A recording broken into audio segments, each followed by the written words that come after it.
అంటే యేసుక్రీస్తు ఎలా పరలోకమందున్న తండ్రి స్వభావాన్ని చూశాడో ఆ తండ్రి స్వభావాన్ని భూలోకములోనికి తీసుకువచ్చి ఆ తండ్రి ఎలాంటి వారిని ఇష్టపడతాడో ఆయన జీవించి చూపించాడు. అర్థమవుతుందా? ఆయన పరలోకమందు తండ్రి ఏదైతే ఇష్టపడుతున్నాడో ఆ తండ్రి అనుభవాలేంటో, ఆ తండ్రి ఆలోచనలేంటో, ఆ తండ్రితో గడిపిన సమయాలేంటో అవన్నీ చూసుకొని భూలోకములోనికి వచ్చి ఏం చేశాడయ్యా అంటే ఆ తండ్రికి ఇష్టమైన బాటని శిష్యులకు, నమ్మిన వారికి, విశ్వసించిన వారికి, ఆయన వెంట వెళ్ళిన వాళ్ళందరికీ ఏం చేశాడంటే ఇదిగో నా తండ్రి చిత్తం పరలోకములో ఈ రీతిగా ఉంది కనుక మీరును ఇలాగే నడవండి అని చెప్పి ఆ రీతిగా శిష్యులకు వెంటబెట్టి నేర్పించాడు. యోధా తప్పిపోయాడు కానీ మిగతా 11 మంది మాత్రం హతసాక్షులుగా మార్చబడ్డానికి ఇష్టపడ్డారు.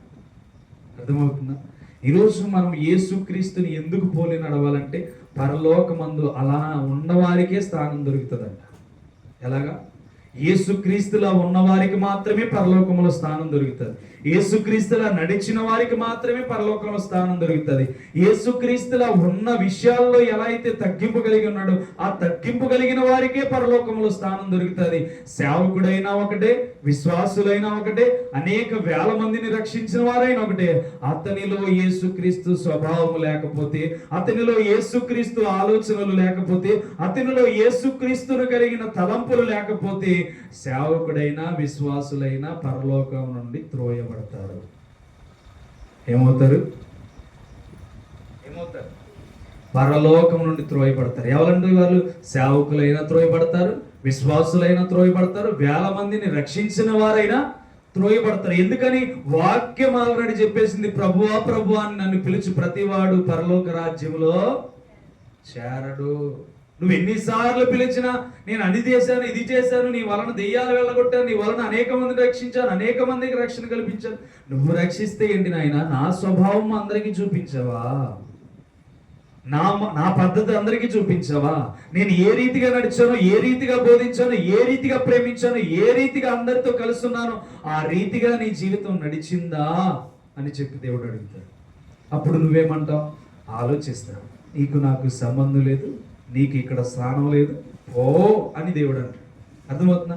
ఎందుకయ్యా ఈ మాట చెప్తున్నానంటే బోధించేస్తున్నాను కదా, నేను కాదు, విశ్వాసులుగా వింటున్నారని మీరు కాదు. కానీ పరలోకమందు మనకి స్థానం దొరకాలంటే జీవము కలిగిన తండ్రి ఎలా అయితే ఉన్నాడో ఆ జీవము కలిగిన తండ్రి కుమారుణ్ణి ఎలా అయితే పంపించాడో, ఆ కుమారుడు ఎలా అయితే భూమి మీద ఆయన శరీరాన్ని, ఆయన రొట్టెను, ఆయన రక్తాన్ని ఆయన ద్రాక్షరసంగా ఇచ్చి ఎలా అయితే వెళ్ళిపోయాడో దానిని బట్టి నువ్వేం చేయాలంటే దాన్ని తిని త్రాగువాడు ప్రతి విషయంలో ఆయనకు ఘనత తీసుకువచ్చేవాడిగా జీవిస్తేనే పరలోకమందు వాడి పేరు ఏమవుతుందంటే లెక్కించబడుతుంది.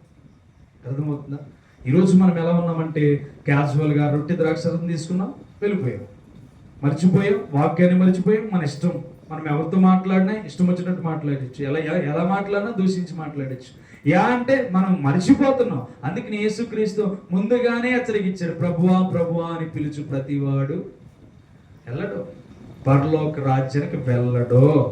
అది సేవకుడైనా వెళ్ళడు, విశ్వాసి అయినా వెళ్ళడు, ఎలాంటి వారు దేవుని నమ్మిన వారైనా వెళ్ళరు. నేను నమ్మాను కదా ప్రభు అంటే కాదు, నువ్వు యేసుక్రీస్తుని నీలో చూపించాలి.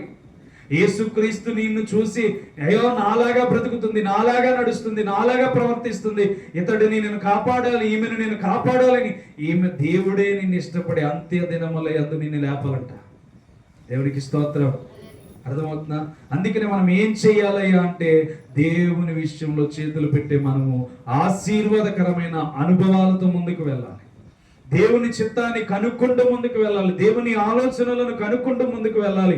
ఎందుకయ్యా ఈ భయంకరమైన విపత్తులో కూడా మనకు సువార్త కావాలంటే క్రీస్తు త్వరలో రానయ్యున్నాడు కనుక వారి వారి క్రియల చొప్పున దేవుడు తీర్పు ఇవ్వబోతున్నాడు కనుక ఈ ప్రభువులలో చేతులు పెట్టి మనమేం చేయాలి అంటే దేవుని చిత్తాన్ని కనుగొని ముందుకు వెళ్ళాలి. అర్థమవుతుందా? అందుకనే 58వ వచనంలో చూస్తే అంటాడు, చూడండి, ఇదే పరలోకము నుండి దిగి వచ్చిన ఆహారము పితరులు మన్నాను తిని చనిపోయినట్టు కాదు, ఈ ఆహారము తినివాడు ఎల్లప్పుడు ఎప్పుడు సంవత్సరాలు జీవించుచూనే ఉంటాడని నిత్యముగా మీతో చెప్పుచున్నాను. అర్థమవుతుందా? యేసుక్రీస్తు ఎవరితో పోలుస్తున్నాడంటే పరలోకము నుండి వచ్చిన ఆహారముతో పోలుస్తున్నాడు. అర్థమవుతుందా?